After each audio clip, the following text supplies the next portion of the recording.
Hear me now, for I am the Oracle Queen.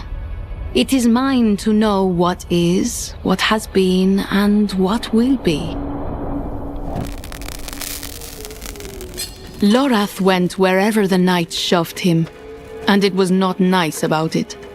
And with every step he knew that he was being followed.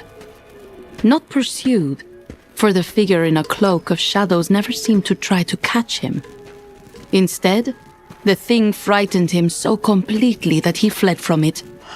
His polearm was at the ready, but he dared not draw it for fear of learning that his pursuer could not be killed. Lorath was no coward. He had survived many battles, but this felt different. And so he fled, as he had for days, staggering on without sleep until he chanced upon this town. He checked into the first inn he found, one with a heavy oaken door banded with iron. The shadow did not come inside, and for a while his hopes rose. Had it moved on? Was it merely some ordinary traveler following the same road? He concocted lie upon lie to try to change horror into misunderstanding. Then, as he prepared to climb beneath the furs of his narrow bed, he glanced out the window for one last look to prove his fears were groundless. It stood there, on the pavement on the far side of the street, a shapeless thing, black as the shadows beneath the eaves. Lorath could see no face, no glimpse of skin or blade, only darkness. Waiting. Lorath had no faith, no light, no one to pray to, no saints who might listen to him. Even so, he looked from the thing to the pale, indifferent face of the moon and spoke a single word. Please. But of whom or what? Even he could not say. He went to bed, yet there was no refuge there. Everyone he had ever failed appeared in his restlessness. The friends, the allies, everyone who trusted him to their peril and doom found him, and they clustered around him like a pack of killers. They stabbed him with words instead of knives, and even though he cried for mercy, he got none. Lorath could not recall when he rose from that pointless rest, but he dressed and went back out into the night. It was as if his body woke before his mind, and when awareness caught up, he was already on the edge of town with the unknown wilds beyond. The buildings were old and weirdly crooked, like they had grown up here rather than been built. The edges were soft with mold, and shingles dangled from their last rusted nails. Shutters banged open and shut like the lungs of some dying beast. The upper windows were mostly dark except for a few panes where desperate yellow glows spoke of someone huddled inside trying to pull warmth where none seemed to exist. "Help me," he murmured to the empty street, his words soft yet still too loud, too crass and jarring. Only the sky listened, and he half crumbled beneath the weight of its indifference. It was no friend to him, though he had once thrived in its embrace. His brethren, the Horadrim, had never feared the night. They had been torches of truth and strength that burned against the darkness. Their flame had flared brightly, and by its glow, the Horadrim had raised their staves and scrolls and defended sanctuary. He ached for the light of that flame, for its heat. Lorath did not need to turn around to see if the shadowy creature followed. "Please," he begged again, pleading with the night itself, perhaps. He had no real idea, and so he kept moving. His feet felt heavy, oddly weighted and misshapen. The soles of his boots caught on every cobblestone, every curb, even on the edges of shadows. He leaned away from the wind, but there was no angle to be free of it. The thing that pursued him seemed to radiate its own cold, sending it like waves of cavalry to hunt and slash at him with blades of frost. "Leave me be!" he shouted, and when he turned, he saw the figure was undeterred. His next cry was wordless, merely a sound of fear and desperation, and he tried to go faster. Tried. Failed. The wind howled so fiercely it seemed to invade him and made Lorath forget how long he'd been out in this terrible cold. When he paused, clinging to a door frame or a hitching post as he fought to breathe warmth into his frozen lungs, he looked wildly around. People came out of the gloom and passed him. Some gave him frightened glances and hurried on. Others sneered the way folks will when they encounter someone who has fallen from grace. Some of the faces were familiar, but he was unsure if his judgment was intact. He saw others of the Horadrim, but each of them carried the marks of the wounds, blades or claws or spells that had killed them. Was this some kind of magic? Had he been tricked into a spell? He kept walking, leaving the town far behind as he climbed into the hills and blundered through dark canyons.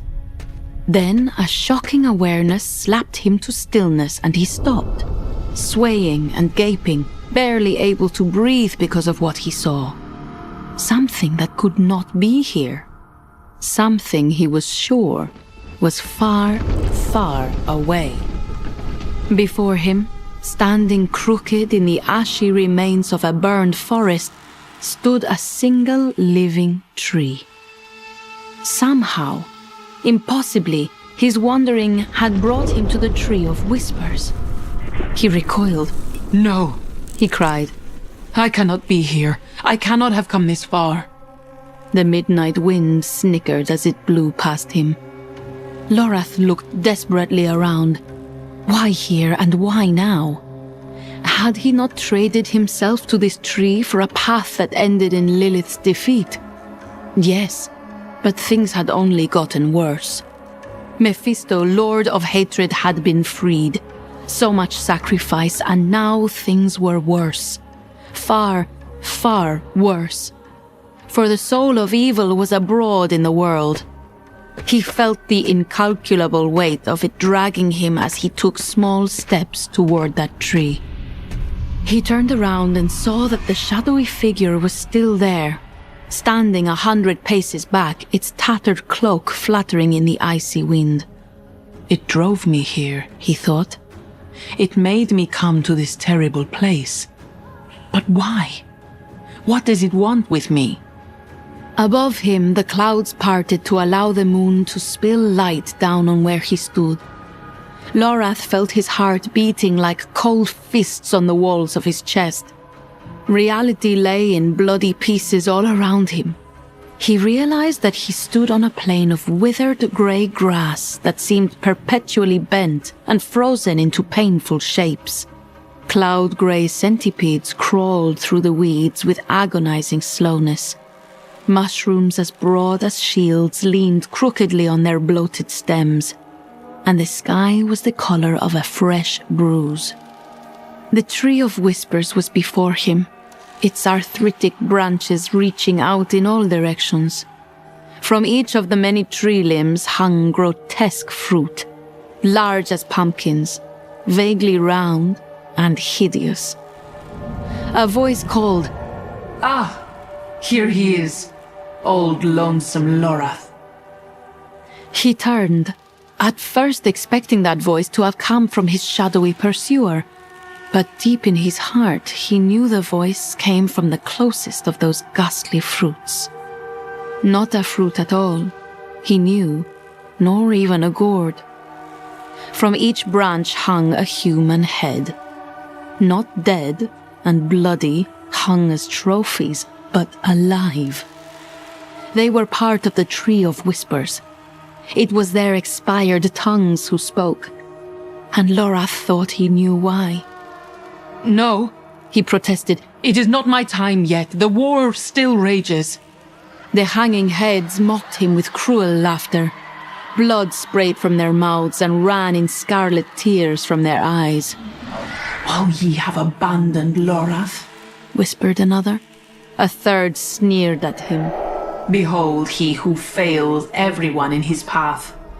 Lorath pressed his hands over his ears. "It's not true," he stammered. "Tell that to all you have left in your wake," cried the heads. "No, I have kept my vow." "Tell that to Donan," mocked one of them. "For you failed him." "Tell it to Neyrel or Tyrael," mocked another. And on with eyes opening and mouths speaking in haunting voices. They scorned him for his failures, counting them, forcing him to remember each person whose life had collapsed because of his poor judgment, because of his arrogance and overconfidence, the ones who'd believed in him to their peril and damnation. Behind him, Lorath could hear the veiled creature approach. What was the thing? Was it the rage of everyone he'd wronged made manifest? Was it the shadow of the deaths he had caused? The people he'd left behind? The lives he'd ruined? Without knowing how, Lorath felt that his guess was correct. He was caught between the consequences of his actions and the certainty of his impending doom. Even so, he found a splinter of courage left inside his bruised soul. "No," he roared, speaking to the heads and the ghost. "I tell you, I have stood against the darkness." "Tell that to Elias," sneered another head. And when Lorath looked, to his horror he saw that it was Elias himself. His head, with its torn and bloody stump of a neck. Elias, with accusation burning in his eyes. "You must listen," begged Lorath. "I have done my best to—" Every single one of the countless horrors shouted him down, battering him with the same bitter accusation. "Tell that to Neyrel." "No, no, no!" Lorath screamed at them to be silent, to listen to him, to have mercy. The heads fell quiet, but Elias's eyes were locked on him. "Oh, worry not, Lorath. Your choices will catch up to you soon enough." "No, please." "You will be here soon." "By what justice is left in this world, no." "Here, with me, with all of us." "No, no, no!" "Soon," whispered Elias. "Very soon. Just look." Despite the rising terror in his chest, Lorath looked.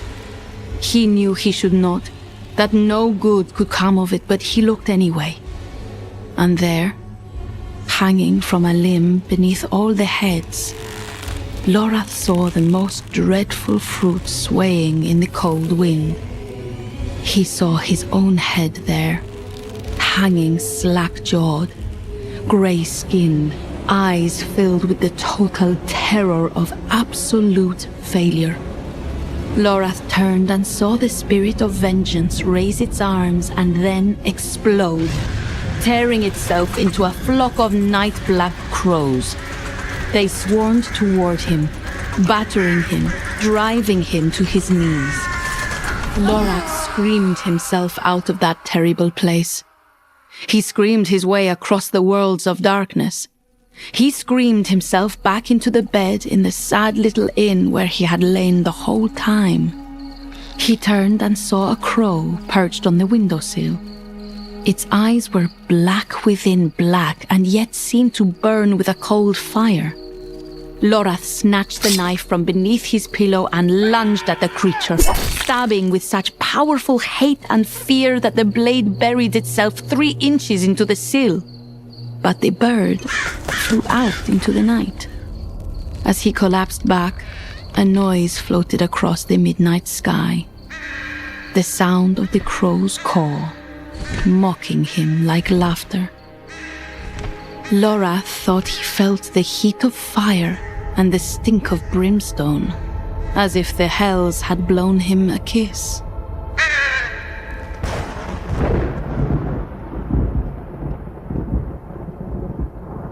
Something terrible is coming.